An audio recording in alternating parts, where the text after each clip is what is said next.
ঝড় জল বৃষ্টি পেরিয়ে চলে গেছিলাম এক বন্ধুর বাড়িতে নিমন্ত্রণ খেতে। পৌঁছানোর সাথে সাথেই সে সার্ভ করে দিয়েছিল একদম গরমা গরম ধোঁয়াদার এরকম ভেজিটেবল চপ, আর সাথে চিকেনের উইং পিস। আহা হা, দুটোই খেতে একদম ধাসু হয়েছিল। সাথে ছিল ঘুগনি, হ্যাশ ব্রাউন, অলিভস, চিপস।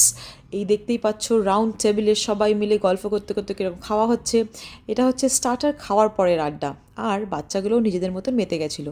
তারপরে চলে এসেছিল ওফ, এই ডিনারের স্প্রেড, মাই গড, কোনটা ছেড়ে কোনটা খাবো। এই প্রেজেন্টেশন, এইটাকে বলে হচ্ছে আর্ট, বুঝতে পারলে?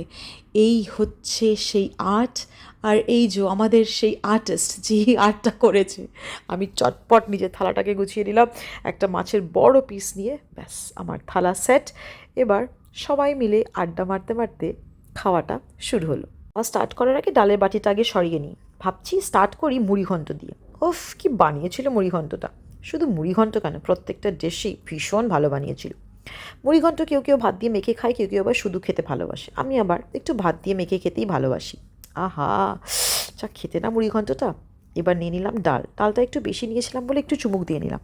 কিন্তু ভাত দিয়ে তো মেখে খেতেই হবে, বিকজ বেগুন ভাজা দিয়ে খেতে হবে না। তারপরে একটু বেগুন ভাজা দিয়ে ডালটাকে এরকম করে মিক্স করে, আহা, ডাল অ্যান্ড বেগুন ভাজা ইজ এ ডেডলি কম্বিনেশন। আহা, কি ভালো লাগলো যে খেতে। তারপরে নিয়ে নিয়েছিলাম চিকেন বলস। যেহেতু চিকেন বলস বলেছি সবাই আমাকে যাতা বলছিল, এটাও ভীষণ ভালো খেতে হয়েছিল। তারপরে ছিল মাটন।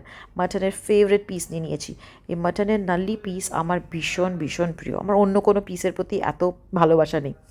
মাটনটাও একদম টু গুড বানিয়েছিল। আর তারপরেই নিয়ে নিলাম এই যে ইলিশ মাছটা। ইলিশ মাছে চলো একটা বাইট দেওয়া যাক। কচাক বাইট দিয়ে বুঝতে পারলাম মাছটা দারুণ খেতে। তারপরে একটা লঙ্কা ডলে ওই মাছের ঝালটা দিয়ে হাতটা মেখে আহা হা, মজা এসে গেল খেতে। তারপরে নিয়ে নিয়েছিলাম আর একটা মাছ। মাছ আমার অল টাইম ফেভারিট, আমি কখনো মাছ ছাড়ি না। দারুণ তৃপ্তি করে খাওয়া দাওয়া হচ্ছিল, বাকি সবাই খাচ্ছিল। আর এই যে অরিজিতা সঞ্চিতা ছিল স্পেশাল গেস্ট, তাই দেবাশিস ওদেরকে স্পেশালি খাবার সার্ভ করতে এসছে, তাই ওরা হাসাহাসি করছিল।